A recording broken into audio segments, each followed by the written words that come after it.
100 meters. Operating efficiency decreased. Passing 200 meters. Oxygen efficiency greatly decreased.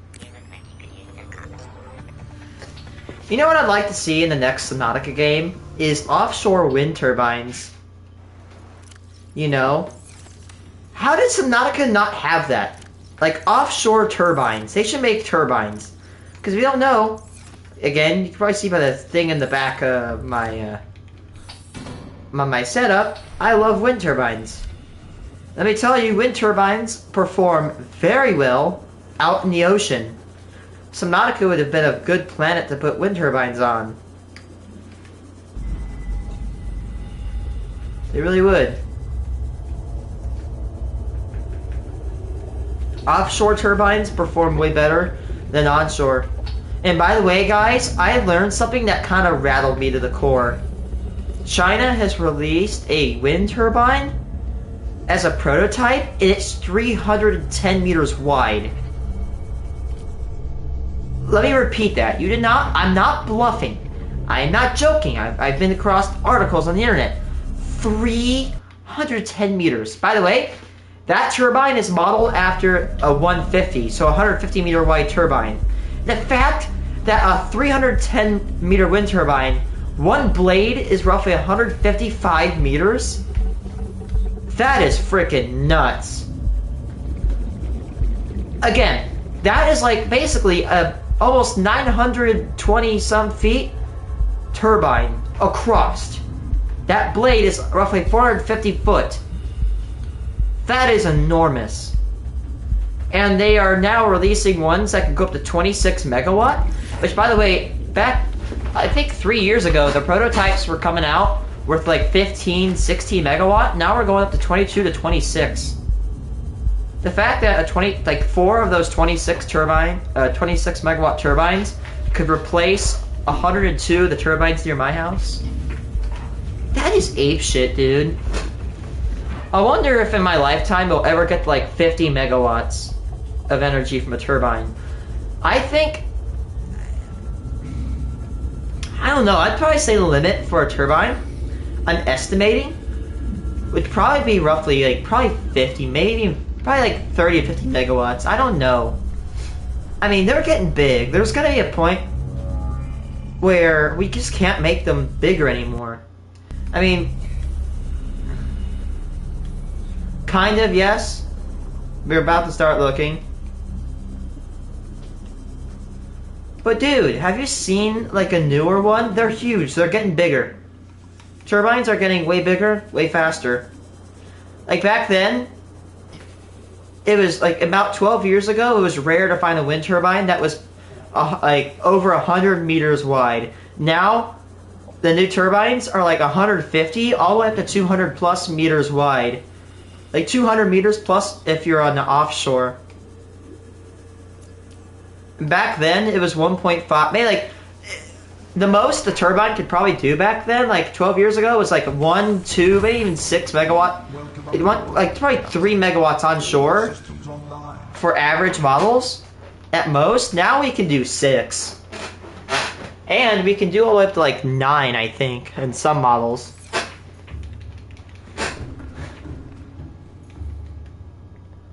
I don't really get the hate behind wind turbines, to be honest with you.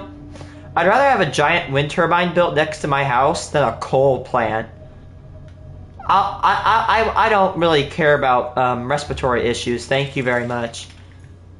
And then the people say that wind turbines kill like so many birds. They do, right? Wind turbines in the United States, they kill about 1 million birds a year. 1.4 million to be exact. Cats, like feral cats, will kill basically. Feral cats will kill 1 billion birds a year. Cats are 1,000 times deadlier than turbines. That's a fact. Another fact. Turbines are way cheaper. Nuclear, like, we should honestly go to nuclear in my opinion. I'm a very big turbine geek. But I think honestly, if we could go nuclear, that would be the best option. The problem is America, a lot of the Americans in this world are afraid of nuclear. Just gonna be honest. Not even using it as an insult, we're just scared of nuclear. After 3 Mile Island and Chernobyl, although it's a relatively safe power source, get the trained individuals on the job, yada yada yada, it's pretty good. I mean, Chernobyl, all these disasters could be prevented. Chernobyl could be prevented if they used better fuel, better training staff, better reactor. Fukushima could be prevented if they moved the generators up and had secure wiring alongst the ground. What happened with Chernobyl is that basically, here's a comparison. In America, we put our nuclear reactors in concrete domes a meter thick, okay, like a yard thick concrete domes with reinforced steel. We make sure these things are boxed. They basically put their reactor in a tin shed. Second, we have very trained staff on our reactors. And the Soviets, they had trained staff too, but at the time of the Chernobyl disaster, it was the less trained night crew that was taking place.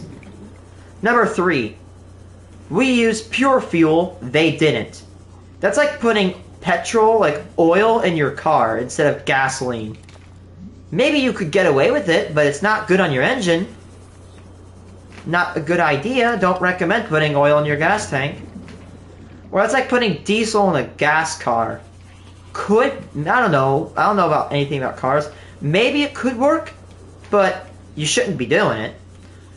They used uranium-238. You want to use uranium-235, which is pure and fissile, able to be, be broken apart by nuclear fission.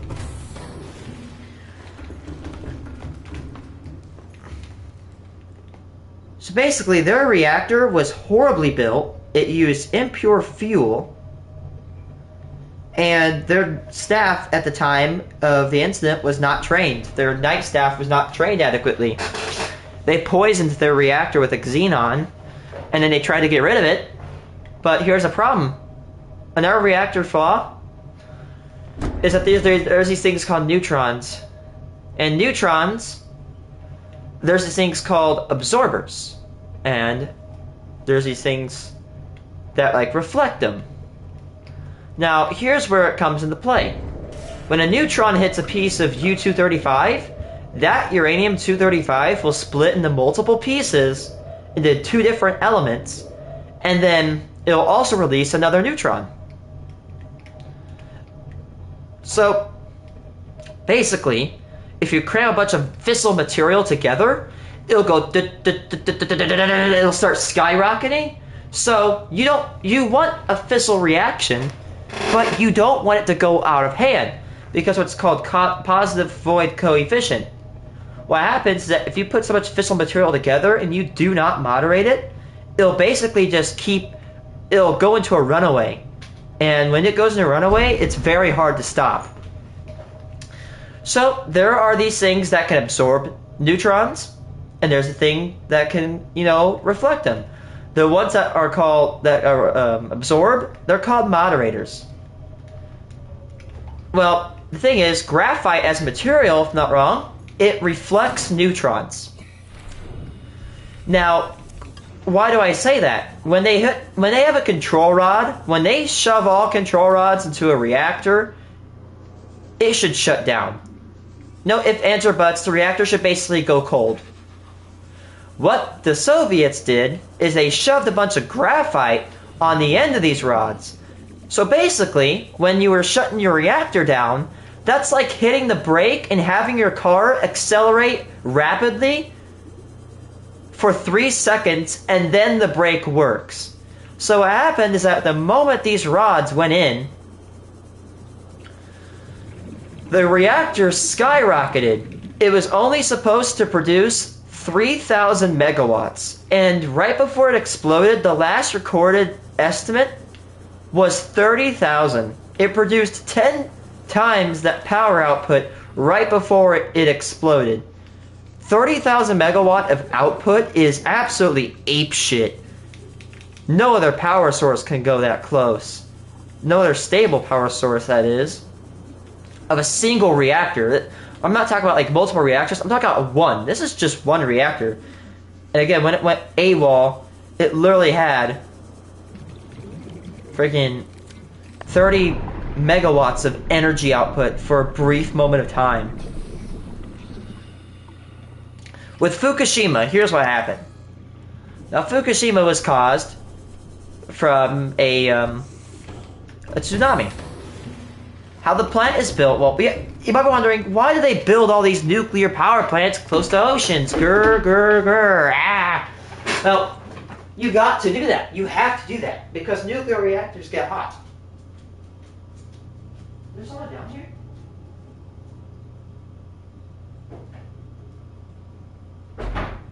Nuclear reactors have to have a constant source of water. If you don't provide nuclear reactors with a constant source of power, either from a very good river, a lake, or the ocean, it will melt down and destroy itself.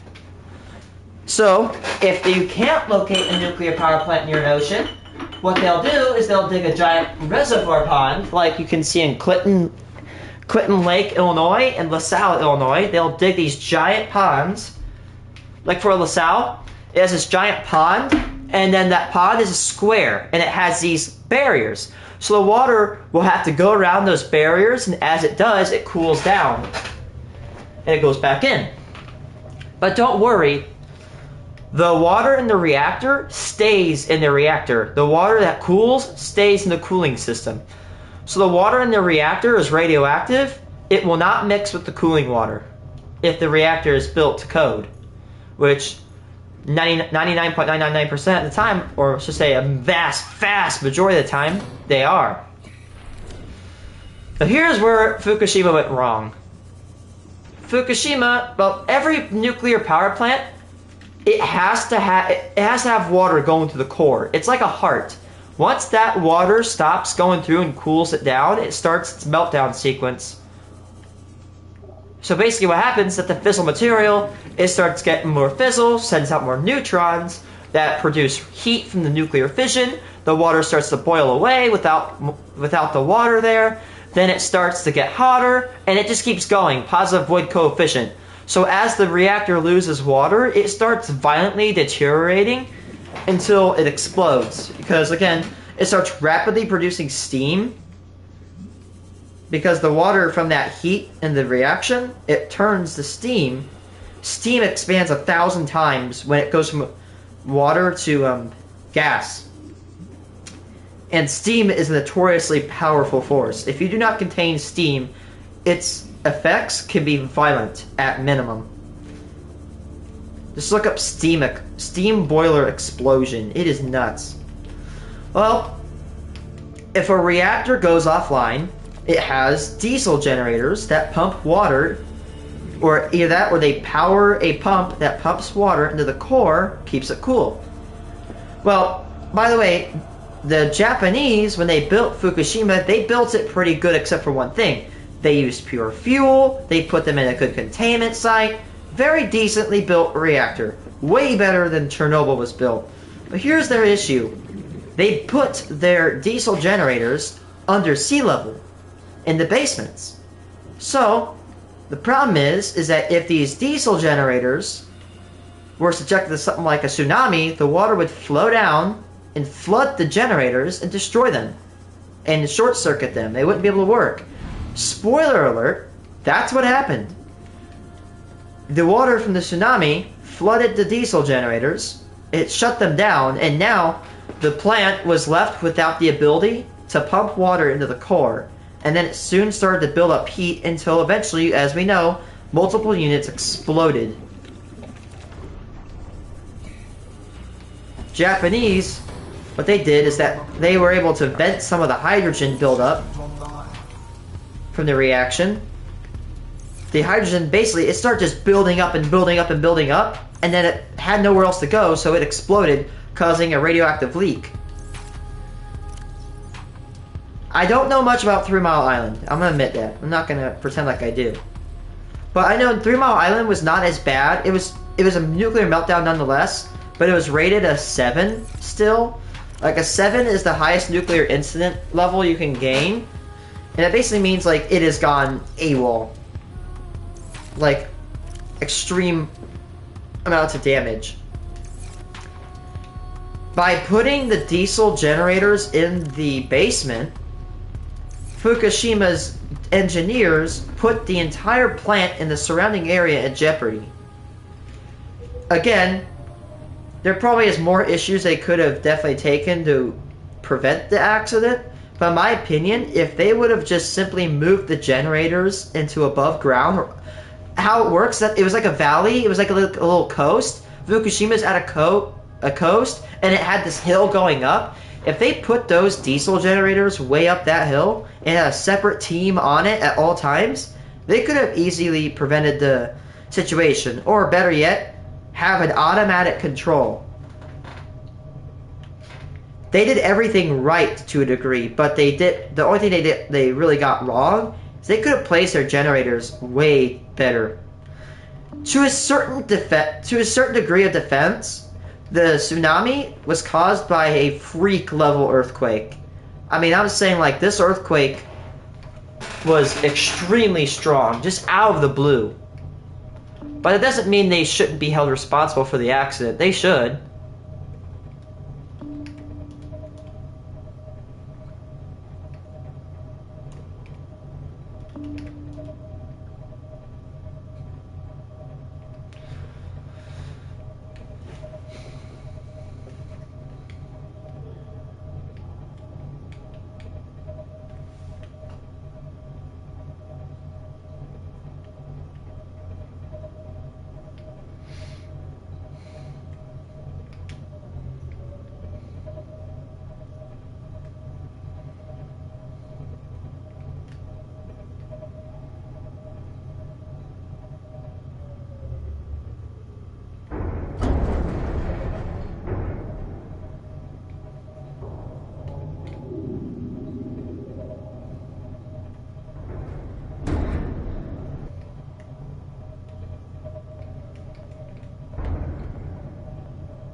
But you know what? I have to say this. You know what's annoying? Is I feel like the same people who complain about wind turbines have to be the same people that rejected nuclear years ago after 3 Mile Island. Like, look, you don't want nuclear. Well, guess what? Now, no one wants to put up nuclear plants as much anymore.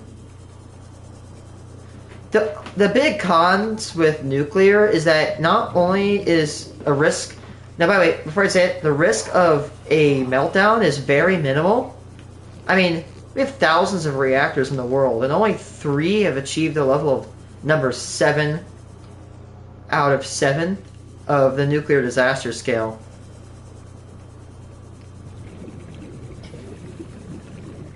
I mean, let's just face it, more people die in the coal industry than the nuclear industry. Because then you have to go down to mines, and yeah, you do have to mine uranium, of course. You have to go down to mines that are toxic, hot, and all that stuff. I will say, the biggest problem with nuclear is disposal. The waste is not a good thing on the environment. And it's not nuclear sludge.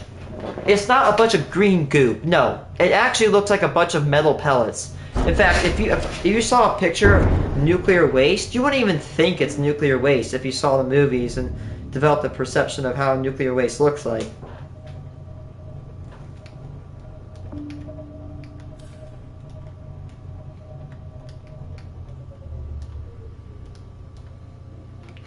What they don't tell you about nuclear waste is that they can actually perform a thing called electrolysis, and they can separate the good stuff from nuclear waste from the bad, and recycle nuclear waste.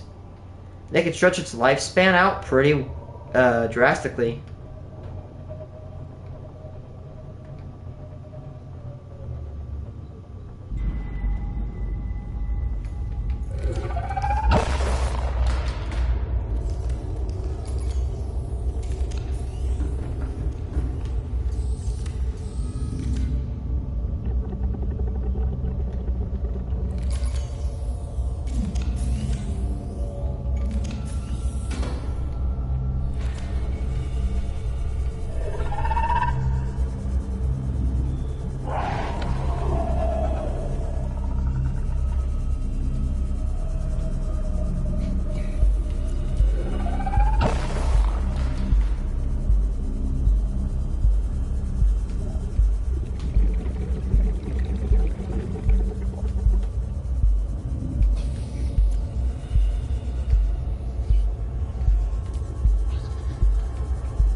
Oh, I forgot to say.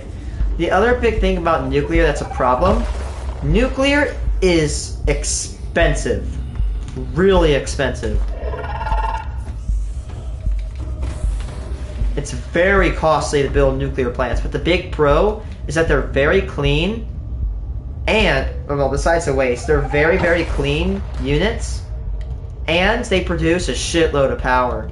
We're talking, I think, like thousands of megawatts. I'm not wrong.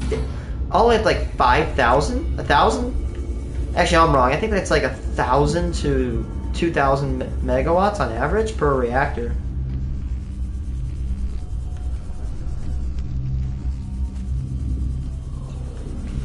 The good thing about wind, however, wind is cheap. Nuclear, it costs like twice per kilowatt to go nuclear than it does to go wind. And the thing about wind turbines is that when they fail, usually they just blow up and they fall down, which is very uncommon. With nuclear plants, they pollute everything and just make everything uninhabitable. So it's like kind of wasted opportunity, right? Like, well, would you rather fail, a nuclear plant or a turbine? I'd rather have a turbine fall on my freaking house than a nuclear plant miles away from my house.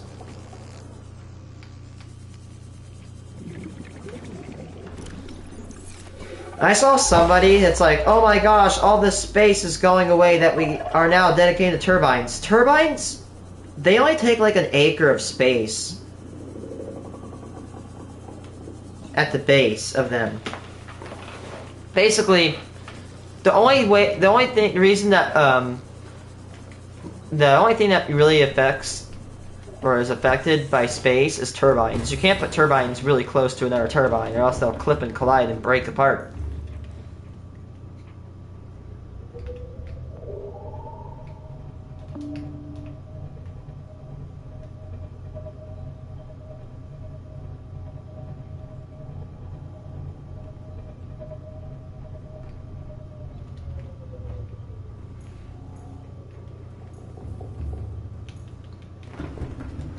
So I think wind turbines are roughly $1 million per megawatt, whereas nuclear can be like 2 million per megawatt. Yeah, nuclear, again, a very good power source, but the waste from it is not pretty good, and it lasts a long time. And nuclear is expensive. A good power source, but again, expensive nonetheless.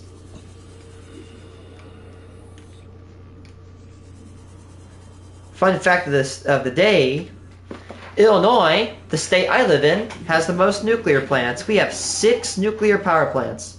No other state in the country has that many nuclear power plants. And in Illinois, we actually get 50% of our power from nuclear alone. Like roughly 53%, and 14% from wind. So like over 2/3 of our, actually no, like another 10% I think from solar. So I think a nice, all the way up to like 2/3 to all the way up to like 3/4 of our energy is produced without emissions. Illinois is a pretty clean state for energy. We do have a couple of coal-fired plants. We have one in Kincaid. We have another in Powderton near Pekin, Illinois. But there's not that many coal. There's another one in Springfield, Illinois, and it's got the face of Lincoln on top of it.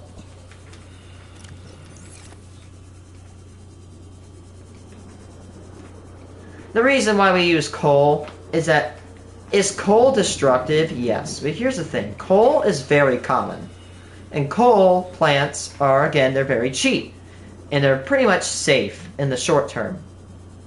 You burn coal, you get the energy from heat, you boil water, turn a turbine, make energy. Not that hard to really comprehend. But again, as we know, what happens is that coal is an allotrope of carbon. Which means that coal is made of carbon, nothing else. Now, that's not counting the minerals that are in the coal. Like there might be a few other minerals in the coal that are burnt. But coal is mainly carbon. And when that carbon gets released, it bonds to oxygen gas. Hello, totally AFK. Good to see you. We're back. And sorry if I keep going on rambling. But what happens is that carbon as an element loves other elements. It's got 4 valence electrons. If you don't know, atoms have valence electrons anywhere from 0 to 8. Now, let's say NaCl, sodium has 1 valence electron, and chlorine has 7. Now, here's how you view the exchange. What would you rather do? Would you, like, imagine what you're doing, right? Let's put it in simple terms. I'm not insulting your intelligence, just saying that. Let's say you have 2 areas and you need to move a load. Area 1 has a load and area 2 has 7. Now, you are standing in the middle of the load. What is easier? Is it easier to move load 1 to load 2 or 2 to 1? Load 1 to 2 is easier. You'd rather make 1 trip to 1 and then move it to 2 than make like 6 trips or 7 trips to 2 and move it to 1. So what happens at sodium, it takes less energy for sodium to give up 1 than to get 7. And it takes chlorine more energy to get 1 more. Hello, cheese. It takes chlorine more energy to just get 1, then lose 7. So sodium gets 1 valence electron, it gives it over to chlorine. Chlorine takes it, and that forms salt. By the way, you know what's funny? Sodium, a metal that literally explodes in water. Chlorine, a poison gas that is used for chemical warfare. You put the 2 together, you get frickin' salt. Like, how do 2 violent chemical elements, you combine them, salt. Or like, let's take hydrogen, a gas that is very buoyant but is extremely flammable. Or oxygen, another pretty volatile gas. Put them together, you get water. Or H2O2, you get hydrogen peroxide. Rocket fuel. If I'm not wrong, H2O2 is basically rocket fuel, but the stuff you get in the bottles at your home are diluted. You open that bottle, if it was pure, it'd go across the room.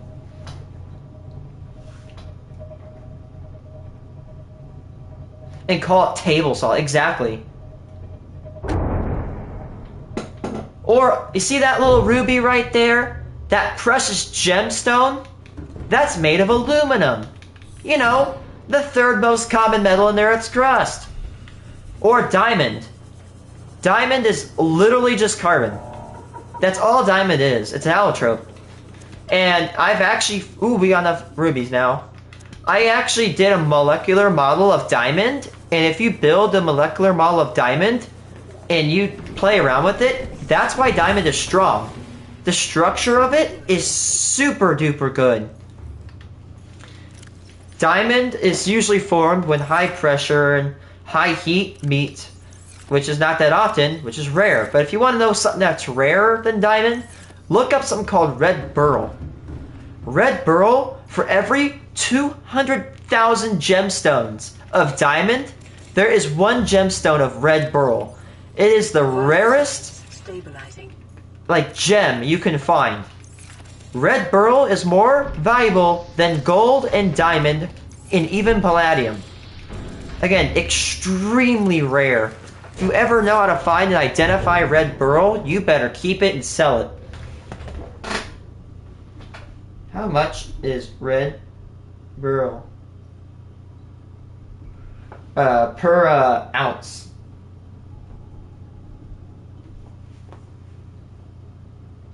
Jesus Christ. So, a price of red beryl... Oh, per carat, hold on. Red, let's see. How much is gold? Gold per gram. A gram of gold is about $87. A gram of red beryl will run you $8,000 to $120,000 per gram. Remember, let's say at bare minimum, you're getting $8,000. That's the horrible price for red beryl. Compare that to 87 bucks per gram of gold, and now you start to realize that why that stuff is super duper rare. Again, it costs about a few $100s to over $20,000 per ounce. And for an ounce of gold, the last time I checked a few months ago, is about $3,000 on average. So basically, if you found red beryl, even like half a gram of red beryl, or even a tenth of a gram of red beryl, you are rich. It is, again, yeah, more common than gold. It can only be found in a few mines in Utah. It's so rare to be widely used in jewelry, but it's a great stone because it's harder than emeralds. It's so cool. I love red beryl. It's so pretty. There's a German Shepherd. And that's a German Shepherd pit bull, the lighter bark.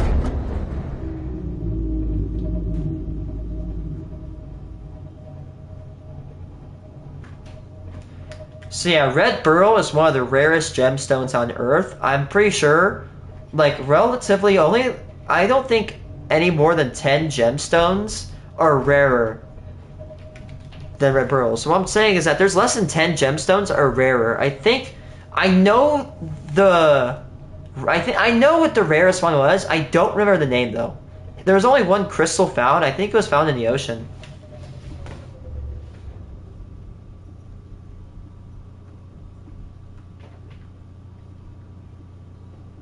It says painite. Tanzanite's also pretty rare. But if you guys want to know what the rarest, the most expensive material is, that's antimatter. It's simple. You have protons on Earth, you got antiprotons, antineutrons, and I think positrons instead of electrons. Now, you want to know something that's really interesting about antimatter? You know what happens when antimatter and matter touch? They violently explode. If you took a penny worth of antimatter, you could vaporize New York City. Or at least most of it. It is absolutely nuts. As basically what I'm trying to say here is that antimatter is one of the most volatile materials known to man. And it's worth at least $63 billion per gram. And good luck trying to get it, because the problem is you can't store antimatter. It violently destroys itself. You literally just can't store it. Because literally, you're made of matter, everything is made of matter. So literally anything that touches it, it immediately explodes.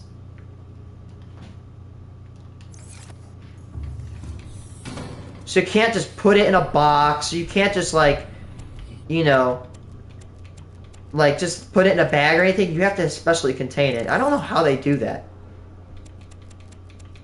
That's crazy. I know so much weird stuff. Like, I can tell you the fact that the United States government propelled a manhole into space with a thermonuclear bomb. Actually, not thermo. I'm pretty sure it's a fission bomb.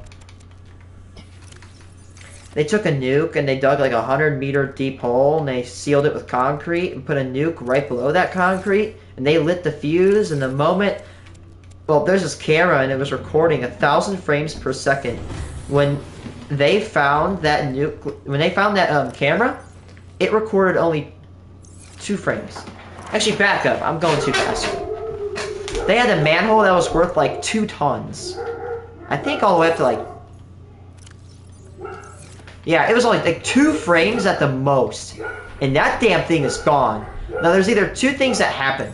It either got vaporized because of the amount of heat, or it's literally probably out of the solar system.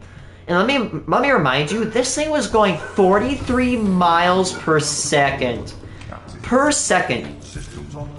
You can travel from California all the way to New York City. That manhole, if it started in Cali and worked its way up to New York City, probably take about 15-ish seconds to travel. That's nuts.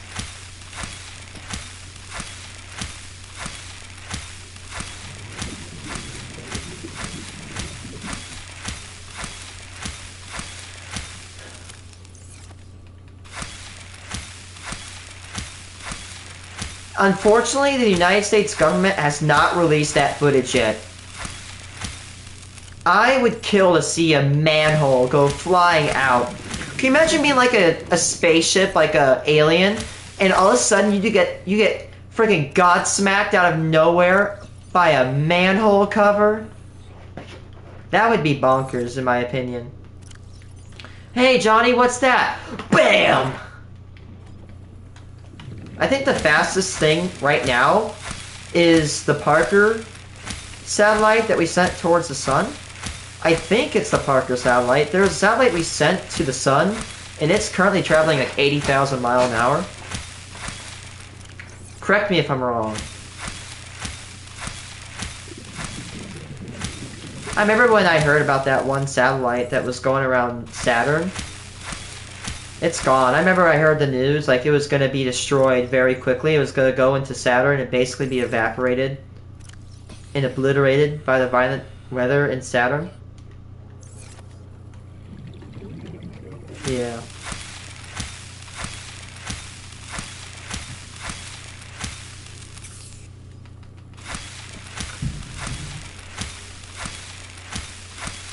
What's the best food source in the game? In my opinion, go for lantern fruits. They will never, well, don't store them, but just have them on a tree in your base, go up to it, and eat.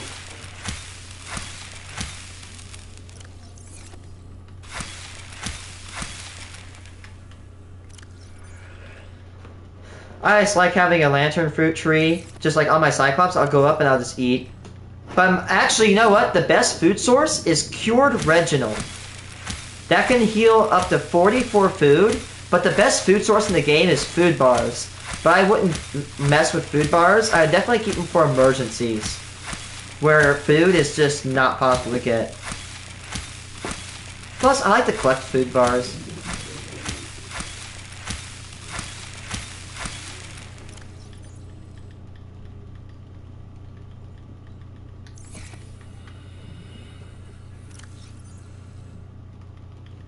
How should I get them off the island? Well, even if it's rotting, I'm pretty sure you can actually still take them and plant them.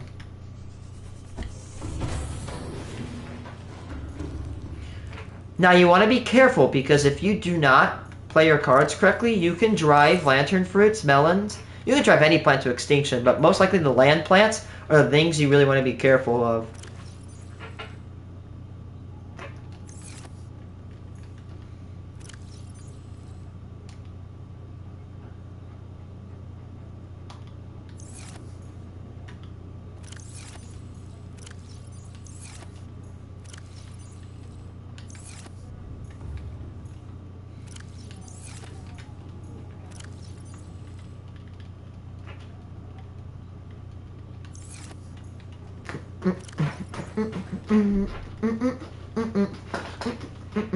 Alright guys, whoever is viewing my stream now, are you ready to watch me start building a huge amount of aerogel?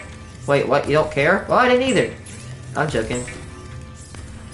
Aerogel is a real material. It's basically made of 97% air, and it's extremely thermally resistant. I'm saying if with the right thickness of aerogel, which isn't that thick, you can put a flame.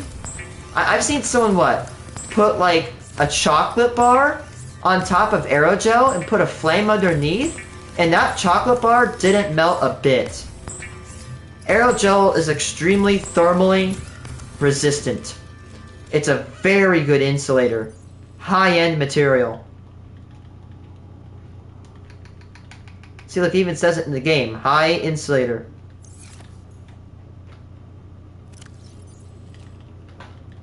I love aerogel. And again, if you guys love it, it is a real material. I think it's cheap. I don't know, considering it's air. I don't know. But producing it sounds like it isn't cheap.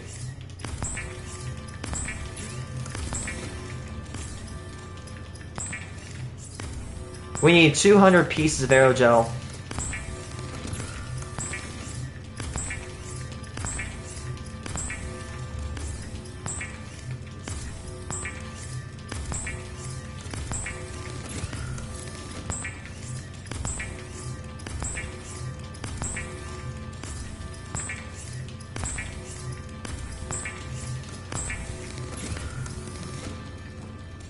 It's a lot of aerogel. That's 30. Yeah, there's a guy called Veritasium, and he made a video on it. Again, it's like light. It's like basically mostly made out of air. So cool. I love that voice crack of my Shepherd Pity.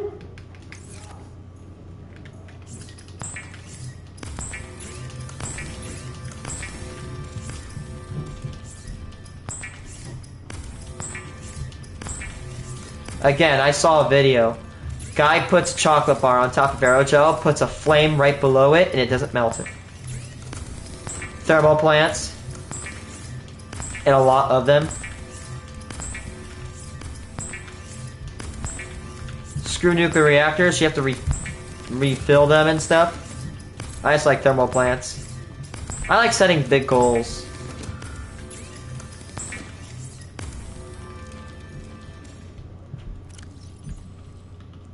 That's 60.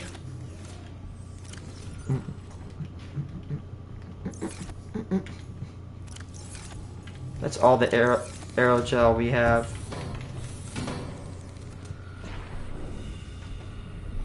Okay, doing math right now. That's 12, that's 24. 24, 24, 20. That's 96 pieces of aerogel right there I can make. 96, and we have 60. That will make 156 pieces of aerogel. If my math is not wrong.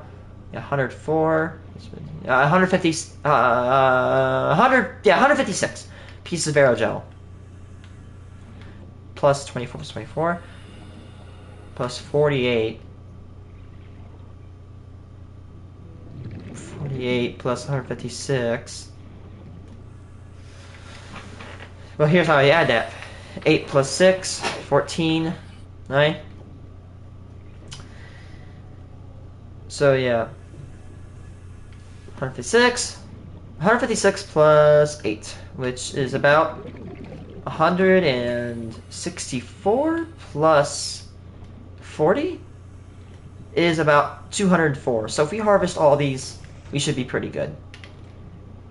We need to wait for them to harvest. Oh, and look at that. They are ready. Let's start the mayhem.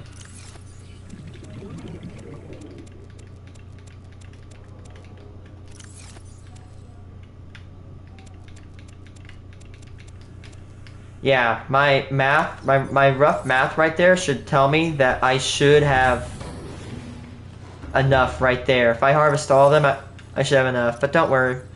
We have enough seeds. We could basically leave 4 of them remaining.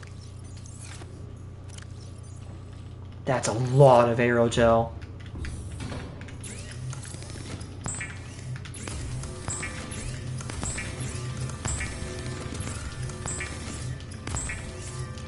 Like whoever just joined on the stream is watching this me make a ton of aerogel. Now we have the titanium. We just need to get the magnetite. The good thing about the magnetite for our thermal plants is that we are a step ahead. We have like probably like 5 full wall lockers of not titanium, 5 full wall lockers of just nothing but magnetite. We have 1 on here and probably 3 on my other ship. That is 3 lockers, so that's about 120 aerogel, 100 and about 40 minutes. I'll be back tonight, but I won't be streaming way too much tonight. I'll get off probably right at midnight because I have to wake up and go to work tomorrow in the early morning.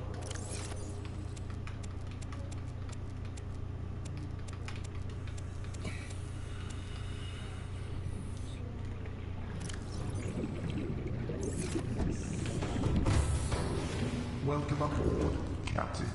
All systems online.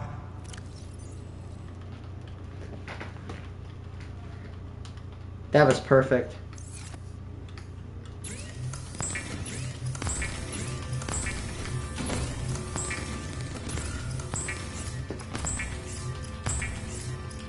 My goodness, that's a lot of aerogel.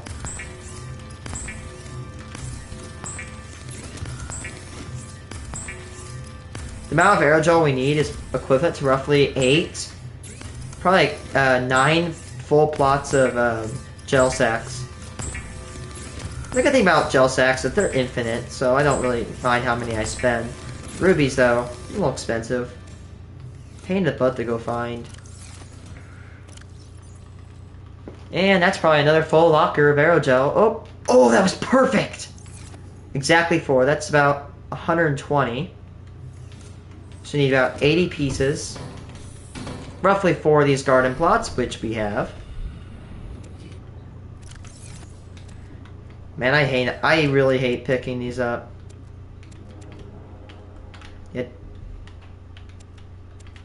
Just a couple of thermal plants. Only like 200. Not that many. Just a bit, not that much. Man, we're gonna drain the battery of my Cyclops fast.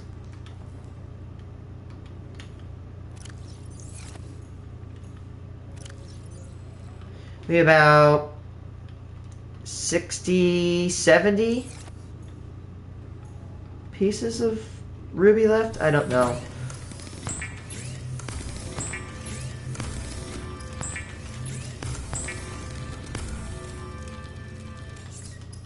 Dear goodness.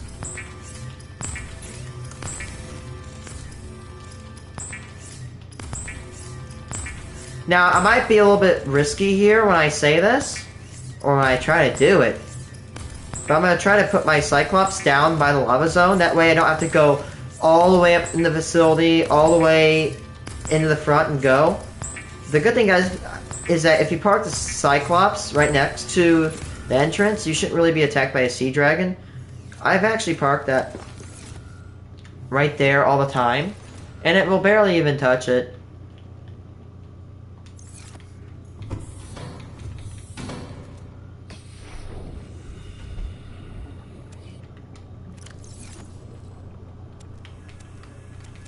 So if you guys want the math, we're going to probably put out anywhere between 180 to 200 power units per second of power. And I plan on, because of that amount of power, I'm planning on routing up the power to the surface if I can do it. Which I can. The problem is, I was trying to do a simulation where I was doing that, routing up to the surface. The problem about that is that it literally is super annoying to split these lines. Oh my gosh, my dogs are so happy. Okay, so there's about 48 in there. Plus that, 48. About 68. total.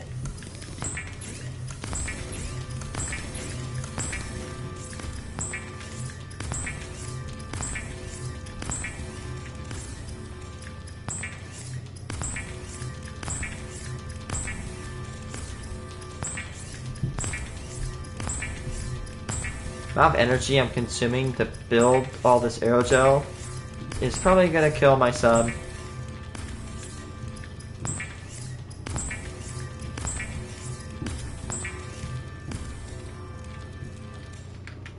Yep, and 24. That's all I can make.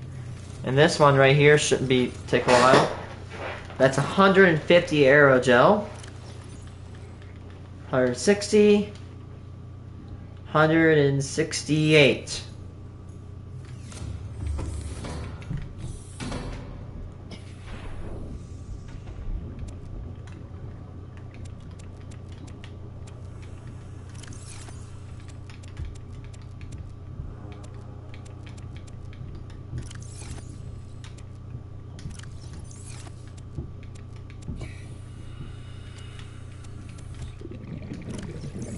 Good thing I emptied my inventory, it's making it so much easier.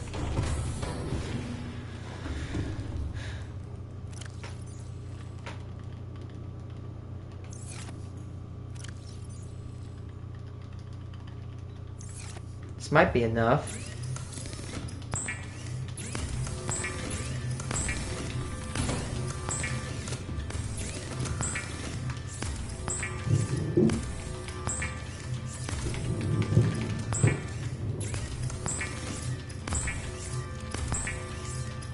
I think I have 4 fabricators, right? You're already making so much aerogel when you have to go get a drink.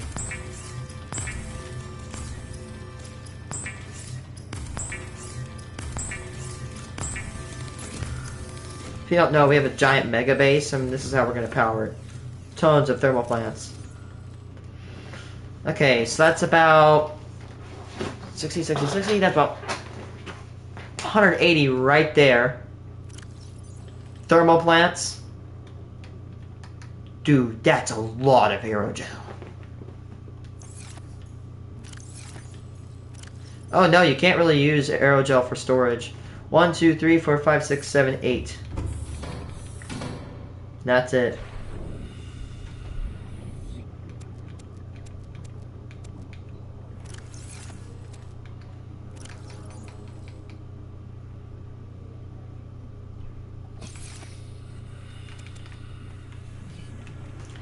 So guys, have you ever seen 200 pieces of aerogel before?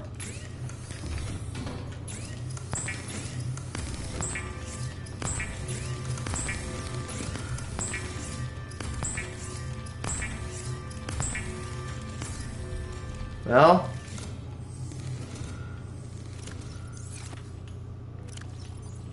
are you ready? Boom. 30. 60. 90. 120. 150. 180. 200. Frickin' wow. That's a shitload of... Wow, what is my life? We are doing so good. That's 30. I'm gonna start crunching numbers for how much magnetite I have. We have to go get 400 magnetite. That's the bad news. The good news is that we have a little bit of a head start on magnetite. We have a bunch of it. Plus 9. Plus 2 right there. Okay. I'm gonna start transferring my magnetite from that other ship to this one. I'm gonna have to get more magnetite, but again, I have a ton of it.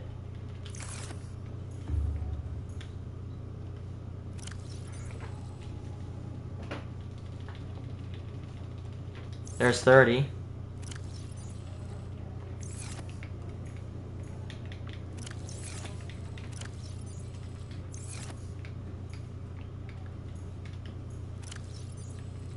So if we need about 400. We're gonna use 10.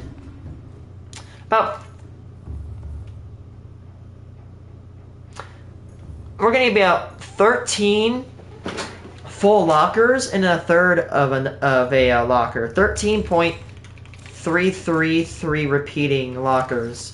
So we need to get 13 lockers worth, or wall lockers of magnetite. Now I think we have at least 4. Don't quote me on that.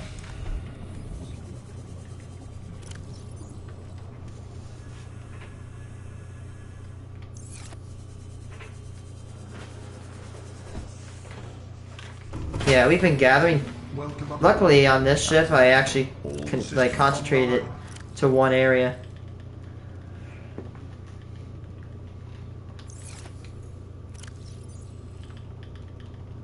Got that. Got 4 lockers of it. We got 5 lockers, probably all the way up to 6. If we do have 6, that's almost half of our amount that we need. That's good. So we're already hitting the road running.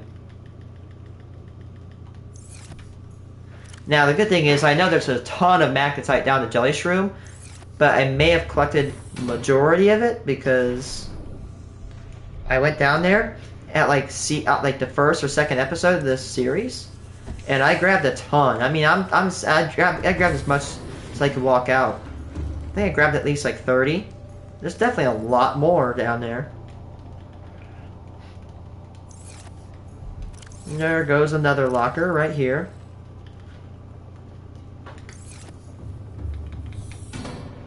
I will have to stop streaming about 20 minutes here. Just to let you guys know. So I have my titanium and I have my aerogel. All systems online. So we have 2/3 of the materials we really need. Yeah, again, all the titanium, all the aerogel. I mean, the rubies were... It did take a while, but the rubies are easy because you can at least see the rubies. The magnetite's annoying, so what we might be doing is we might go down to the jelly shroom and we might just plant we do what we did to the Aurora. By that, I mean we plant a scanner, put a bioreactor, connect to it, maybe even put like a thermal plant to connect, and then we grab every piece of freaking magnetite under that cave. I'm gonna check for more magnetite in the other parts. I did move all the magnetite and condensed it. I don't know, I might. Magnetite's kind of a pain in the ass to go get. Whatever, I got myself into this mess. I'm gonna get myself out. Dear goodness.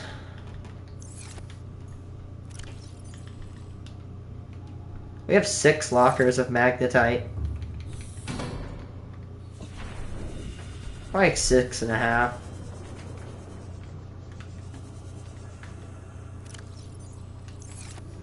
No sneaky magnetite in there.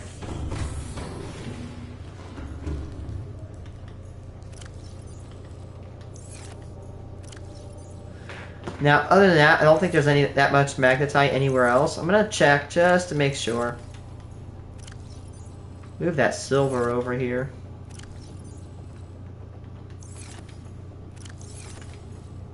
Wait, there's one more right here. I think. No, I moved. I moved it.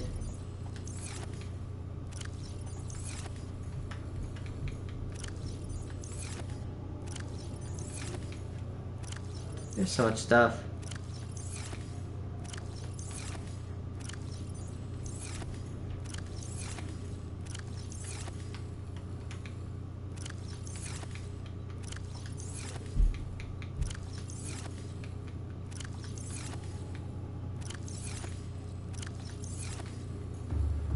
Aye.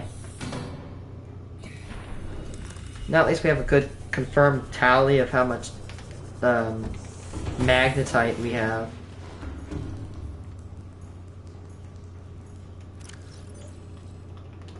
Okay.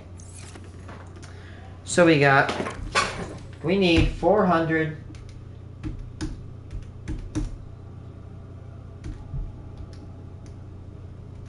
We need 400 pieces of magnetite. The good news is that we already... Do you have any tips? Okay. Big tip. Get the repulsion cannon. It looks like... Where did I put it? Interesting. Huh, where did I put my repulsion cannon? I don't know. Oh, there it is. It looks like this. Reginald's 44 food, put salt on them, and they will get you 44 food that they do not expire. Trust me, I've been playing this game for a while. I didn't even know that you could, the cured Reginald's were this good. I didn't know cured things were, basically, they didn't expire. Second tip. Again, yeah, get these. This can actually stun a Leviathan, like a Reaper. You can actually push them into different biomes. You can go to the Aurora, push all the Reapers out into the void, and go and grab a scrap, which is what I did.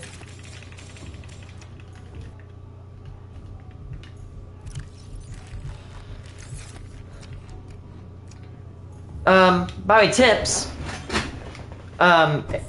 Rubies can be found on the outskirts of the map.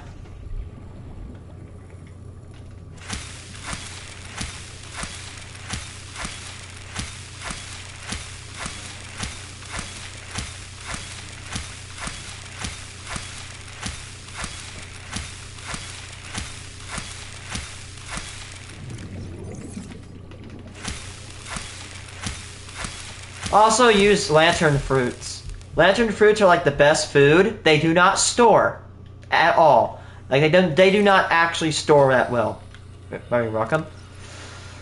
Keep at least 4 plants on your Cyclops. Spam them, they'll get you like 10 food and 3 water.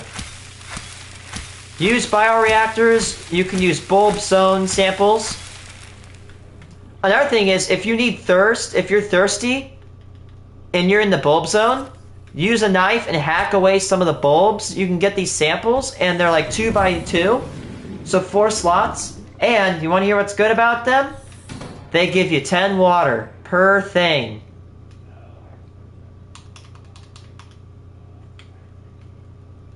Amazing.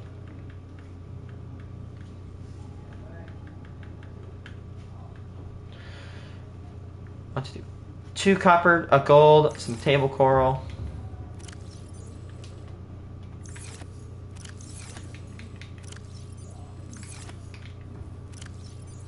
Gold, some table coral. 1, 2, 3, 4, 5. That's a room. So that's a room, and that's also a... So 1, 2, 3, 4, 5, 6. 1, 2. 1, 2, 3, 4, 5. 5. Plus that gold, plus that. That is a scanner room and a large multi-purpose room. I'm gonna need about 2 titanium for a hatch, along with a quartz. And that will make a hatch. Again, that'll make a hatch. I need a bioreactor, which can be made with a... Pretty sure, yeah. We need a lubricant and wiring kit. Yep, lubricant, wiring kit. Which I do have a little bit of lubricant somewhere. Like 1 piece. Yeah, there we go.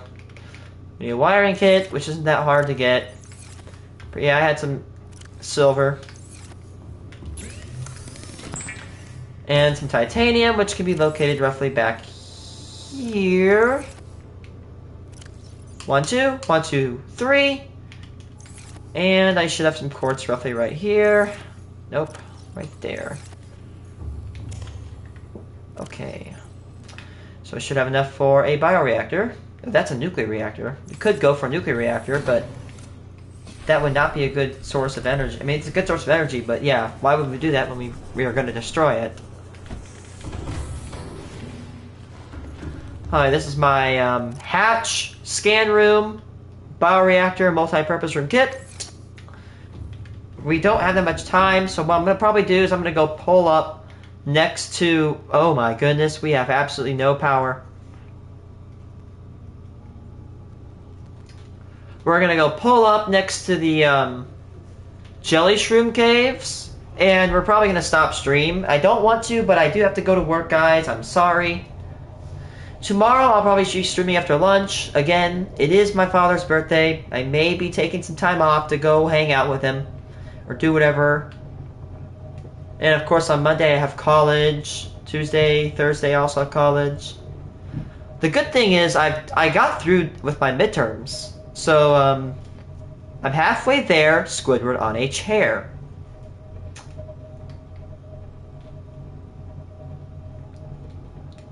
We're like 2/3 done with the Aurora, or searching it, I'd say.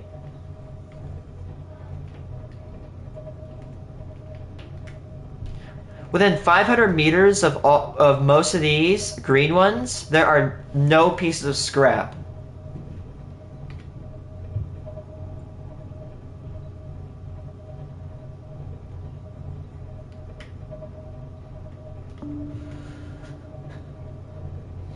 So, the Jelly Shroom Caves has 4 entrances. I'm gonna go locate the one that's next to, You know what? No. We're taking the site. We're taking the sea moth. I could take the prawn suit easy peasy, but dude, this... getting it out is annoying. There's the problem about the Jelly Shroom Caves, is that they basically cannot be accessed by a Cyclops. You cannot cram it down there, to my knowledge. So you have to actually go take a sea moth or a prawn suit down there if you want a vehicle.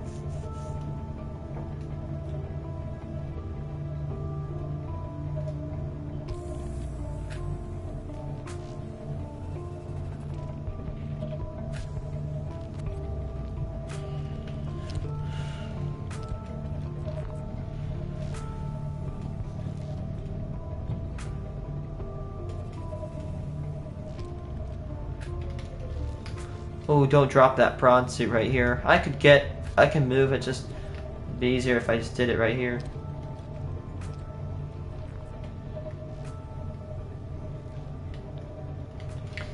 And we're gonna take the storage modules out. Alright. Open up. We're gonna go reconfigure. Luckily, the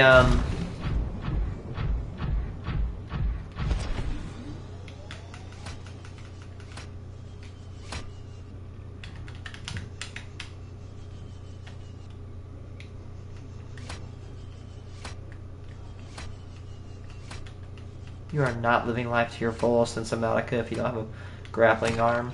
I do have my other prawn suit. It's just I do not have it on this. Go to upgrades. Alright. Definitely gonna want to have this. I'm actually probably gonna have to put the defense system on.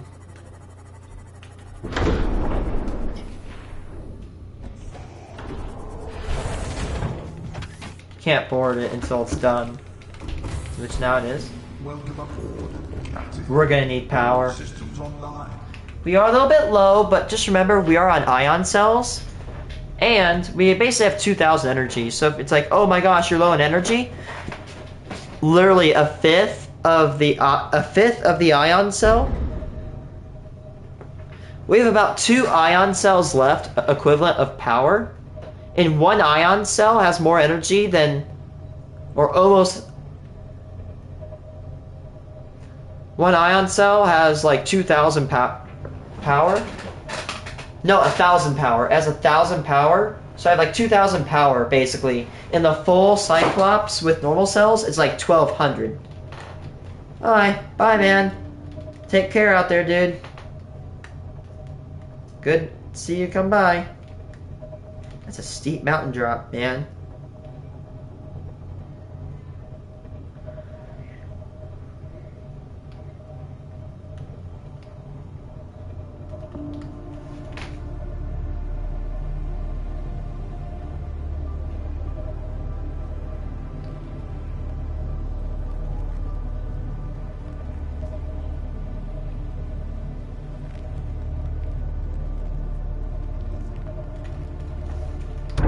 Oops.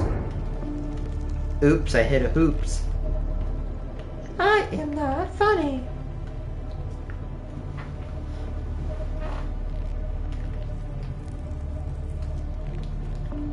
So the one entrance should be over here somewhere.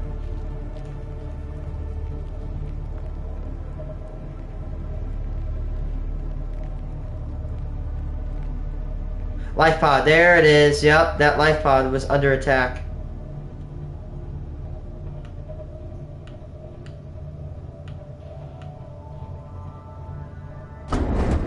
That should be it. It might be a cave.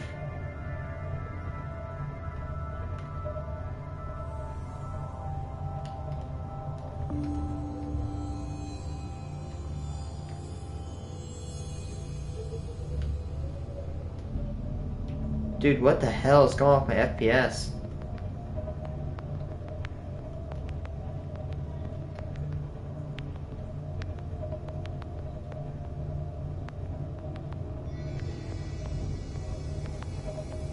I don't think that's it. It looks like a Joshua entrance, cave entrance. What it is actually is just like a little deep cave that has a little microbiome at the bottom.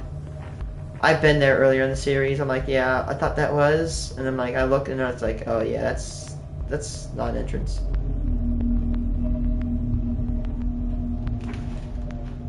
I don't know what the hell's going off my FPS right now, but it's just not having a good time now, ain't it?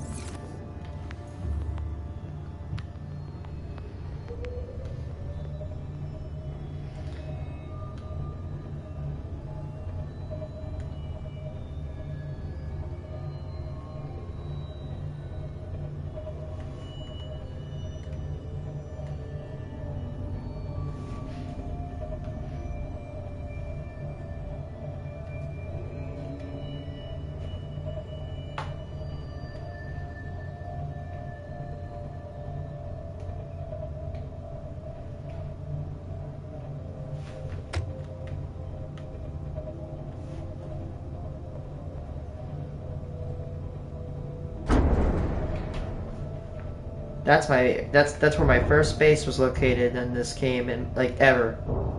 Right there.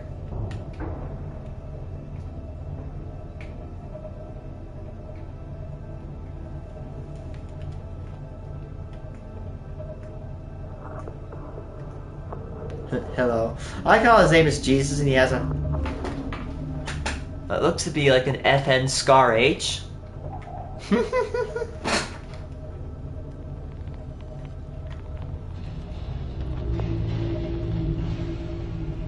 Hello.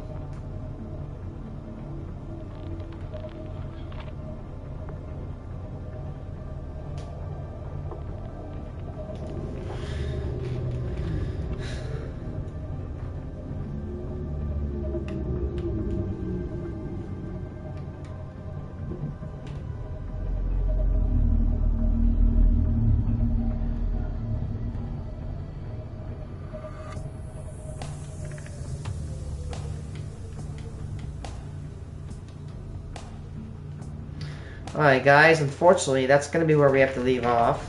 If you enjoyed, please feel free to leave a sub. Again, we're going to try to reach 400 by the end of the year.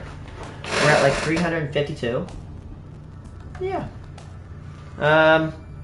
Enjoy. Please stay safe out there. And I am out. Peace.